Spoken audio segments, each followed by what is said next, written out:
Welcome to the Banker Lamp. Please enjoy the video. You need the essentials now. Make sure your TV supports casting or that you have a compatible HDMI adapter. Once connected to the same Wi-Fi, open your phone's Photos app and the TV input. On Android, tap Cast. On iPhone, open Control Center and choose AirPlay. Make sure both devices are awake and unlocked because Discovery won't run in sleep. Start with a single photo to confirm the link. This quick test avoids wasted time later. Once done with the basics, pick the appropriate method for your device and TV.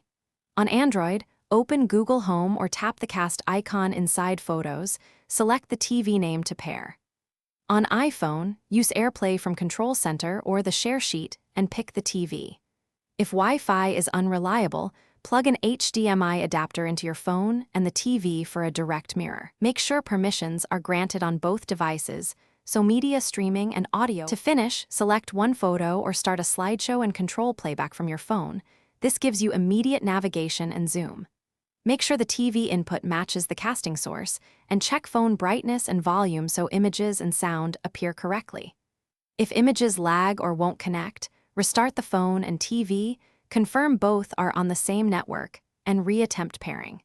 If wireless fails repeatedly, switch to a wired HDMI adapter. This bypasses network issues and guarantees a stable display. Thanks for watching. If this was helpful, leave a like and consider subscribing. See you next time.